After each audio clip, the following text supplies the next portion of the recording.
In case you ever fancied the idea of the neon-sprinkled love child of Geometry Wars and Vampire Survivors, then Geometry Survivor got you covered, with its even more bite-sized sessions compared to both of its parents.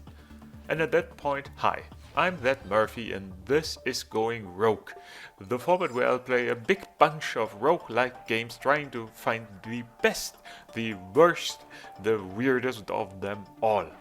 And today, I've been playing Geometry Survivor, an 80s inspired survivor game which took not just a little of inspiration from the aforementioned Geometry Wars. So the basics first. Given the fact that this here is a survivor type title, we simply maneuver the shape of our liking through a horde of other different fun shapes and colors while it fires a bunch of different weapons on its own. Killing the enemy mathematical equations gives us XP or credits. XP for leveling up in our current run, giving us more weapons and passive buffs. Credits, on the other hand, for unlocking more permanent buffs or playable hexagons, so basic math at this point.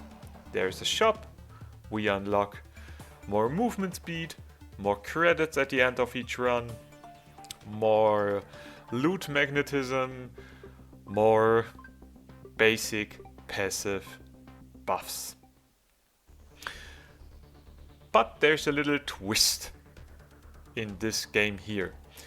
This little twist is the fact that each run starts with a timer of just 20 minutes, setting the maximal length for a session from the ground up.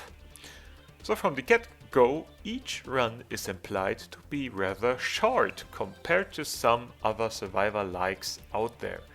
But to be honest, the loadouts and buffs are kinda simplified enough for those shorter runs to work quite nice in a little microcosmos of 5 to 10 minute runs. So we have around 10 weapons, we have like 3 passive buffs which we can unlock in the runs, giving the fact that we have up to 7 weapon slots. You can see the compromised little simplified package in here. But I might even say this little format is even better for a bite-sized gaming snack in the coffee break compared to something bigger like Vampire Survivors.